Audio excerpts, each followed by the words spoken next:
I like messy meetings. I don't like folks to pre-prepare too much. I want us to have a healthy debate and a conversation. What advice would you give people to say, this is how you get yourself into those rooms? You don't just get invited. You need to be prepared to add value. And what would have changed had you been in that meeting? Welcome to This Is Working, where leaders share their strategies for success and the lessons that shape them. Last episode, Google CMO Lorraine Twohill explained how she was heavily recruited by Google leaders to fill the role she has now. In the second half of our conversation, we dive deeper into how she uses her EQ to recruit her own team and how a company's success comes down to picking the right people. Let's dive back into my conversation with Lorraine. I want to go back to something you had talked about earlier around marrying EQ and IQ and working with engineers. When you have put two people at a computer, when you sit them in a conference room, what's the way to get the best out of both of them? Well, again, to be clear, I don't think it's either or, because the people I work with, especially our engineering leaders or our product leaders, they have both in spades, and that's what makes them so great, is that they have both EQ and IQ. And of course, they have IQ, a lot of IQ, but they also have the ability to think, about the use cases that will really resonate and the features they should build that matter in the world. Yeah. They have both. And I think you want to have both around the table. I think it leads to better outcomes, leads to better discussions. And I think that's important. I think that if you are someone who believes that you have a lot of EQ and you're in a technical company and other people have the numbers, they have the data that says this works or this doesn't work, and you're in there saying the user doesn't want it. So what do you do in that situation where there's a lot of different opinions, people have talked to different users, and you need to make this decision? How do you do that in a world where everyone's sitting around with high EQ but coming to different conclusions? Well, we do it as a team. We'll typically run research quite rigorously with users together as a team. So we will look at the research together and really understand what we're hearing back from people. And we'll understand, what are we excited about? Which feature we think is the most important, which will resonate the most, which, we think is going to be successful. And you won't always get that right. But, it's a decision we take as a team. So I would assume then that hiring is really important for you. Yes. And I've definitely made mistakes. I think it's an area where you learn sometimes the hard way, how to screen and how to find a great candidate. Do you have a way, are there certain questions you always ask? Or how do you know whether you're hiring someone who has those unteachable, skills? Well, first of all, I don't know that in any interview process, by its very nature, that you can fully assess all of that. Yeah. Just because the interview process is not the perfect mechanism, to find somebody, although, of course, that's the primary way we assess people. I like people who ask questions. It shows they're curious. It shows they're thinking already. I like thinkers, so they're already thinking about what they would do, what they would change. I like people who ask, tell me why you did that. And I can see that there's a little bit of question mark in their voice. And I'm like, okay, I like this. Where are we going here? Yeah. So they're already, I don't want to use the word critical, but they're critical thinkers. Yeah. So they're already questioning and asking, and I can see that they might change things. And so you're looking for that. You're looking for change agents. I love people who are passionate about a topic or the product. So, for example, we have some products in the gaming space. They're not the least qualified person in the world to work in any of those products. I do not understand, that space at all. But there are people in my team who are just live for it, love it, and they absolutely should work on that stuff because it's their passion. Right. And so I do believe in casting a bit too. Is it something you're excited about? Why do you want to work on this? Why is this the right next step for you? So during the hire process, you're sort of saying, maybe this person, you sort of start seeing where they might fit better. Yeah. So many times I've interviewed someone where I've said, I like this person. We have an expression called good for Google.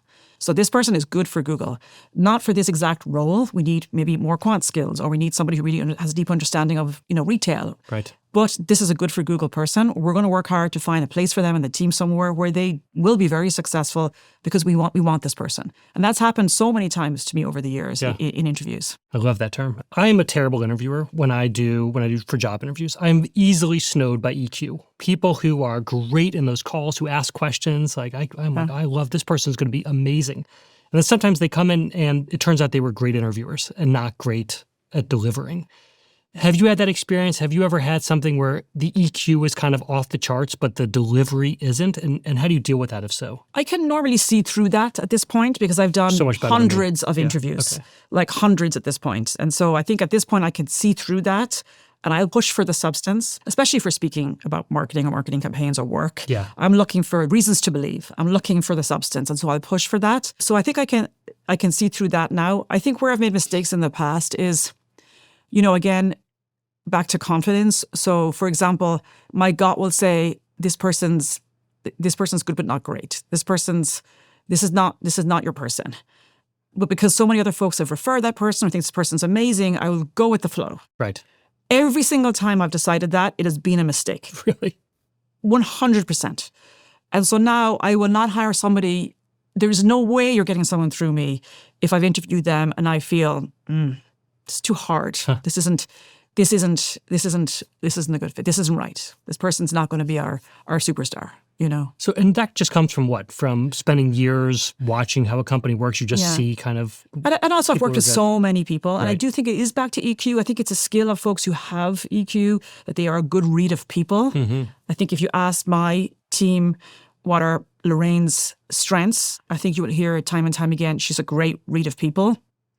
And I've had this conversation with directors of mine who wanted to hire folks, and my advice to them was, listen, I've interviewed them for you. You asked me to. Right. I'm telling you, this is not your person.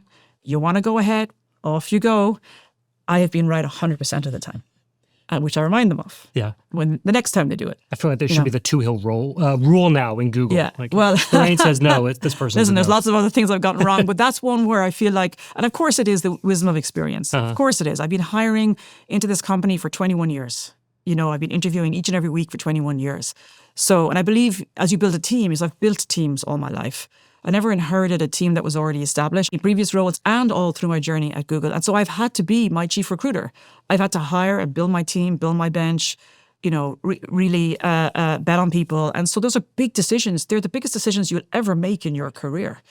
And so, you know, I've learned the hard way how to get better at it. One of the things I've seen you talk about in the past was when you, earlier in your time at Google, you really kind of forced yourself to the table. How did you do that? The value you bring, you know, working directly with the product teams as they're trying to ship their products and launch their products. When I first moved to the US, you know, the product teams would come to me kind of a week before launch and say, we need a name for this product or feature. And I realized, okay, that's not what success looks like. Yeah. You know, we need to get involved way, way, way earlier. And so my goal to my little team at the time was we have to get involved when they give a product a code name. And that's what product marketing really is. Being at the table with the product leaders from the outset, from the minute they pick a project name, and just working there with them on what this product's going to stand for, what are the features it will have, what use cases is it solving, bringing in that research, bringing in the insights, adding value in the meeting. And I would sit there going, okay, Lorraine, see one intelligent thing that makes the list in this meeting. And because I didn't know their world. And so I would sweat. I would be thinking, okay, what's my one thing I'm adding? And then I would come up with my one suggestion of a feature or something. And it would make the list. Then I would collapse. I've done it. Okay, Right. Job done in this meeting, you know. And that was literally the goal I set myself was, you know, add value. Just even if it's one thing that makes the list where they go, yes, that's a great idea, in every meeting you join. And so out of that, I really crafted a point of view on product marketing and the role it plays. And I think it's a do not pass go in technology companies like Google. You have to be great at product marketing to really build that trust with product leadership to then allow you to then go in and take their products and bring them to the world and do all the go-to-market efforts that feel more natural to marketers. But I guess if you're watching this, people are watching, listening to you, they're not in tech companies, but they still believe, no matter what kind of company they're in, that they need a seat at the table where decisions are made. And they're saying they never bring in accounting. FP&A never gets involved in this. What advice would you give people to say, this is how you get yourself into those rooms or at the table? You don't just get invited. Mm-hmm. You get invited when you're needed. And I've had this conversation with folks at Google who felt, well, I feel like I should have been in that meeting. Right. I'm like, okay, but why should you have been in that meeting? And what would have changed had you been in that meeting? What value would you have added? You know, what would your role have been? And folks sometimes say, well, I want to listen in so I understand everything. Well, you know what? That's not how you get into a meeting. You can, you know, read the summary or get a report out. To join a meeting, you need to be prepared to add value. You can certainly advocate for yourself and, you know, ask to be added to meetings, but you've got to come in prepared to be able to add value and help. Clearly, you know how to run efficient meetings. I'm curious, how do you make sure that you're getting the most out of people in meetings? One, you pull people off the walls and make sure that they're talking if you think that's important. And the two, how do you stop people from sort of dominating the room? It's a great question. First of all, I'm a big believer in pre-reads. Mm-hmm. I like messy meetings. You know, I don't like folks to pre-prepare too much or have pre-meetings before the meeting, because I want us to have a healthy debate and a conversation, because I think you get to better outcomes. So pre-read, but don't pre-meet. Pre-read the materials. Yes. Everyone come prepared. And let's be clear what this meeting is about, what we're trying to decide up front, so we know the purpose of it. And then let's work together to get to a good outcome. I do pay attention to who's speaking. For example, I've often seen folks on mute if it's many times in our place, people are all over the place and all over the world. So they're on screen and I'll see someone on mute but not say anything or not put their hand up. And then I'll say, hey, you just on mute. Do you have something you want to say? Because, that may be actual real wisdom that you really want. Very aware of someone, does too much talking, so I'll move to others. I'm not the most patient person in the world, which is why I like the pre-reads. So I'm never going to survive someone presenting me 20 slides with 10 bullets on each and expecting me to sit through it. It's just not going to happen. But I also think the time is best used if we're having a really healthy, active discussion and everyone's engaged and leaning in and really making a great decision. And so I think that those are the best meetings. Thank you very much. This was a terrific interview. I thought it was really powerful, this topic of EQ and just being empathetic and listening to people. And I think in a world where through AI, things probably are going to move faster, our jobs are going to change, industries are going to start running into each other and colliding. Being smart about listening to the pain people are feeling and what they want to achieve is going to help you get ahead. It's going to help you build products that people care about. It's going to help you solve those jobs to be done that they have. So be emotionally available to your customers sounds like a really important thing to have in your quiver as for wherever your career goes. I think you just did a better job than I did. I'm just listening. Just summarize it. EQ in action. EQ in action.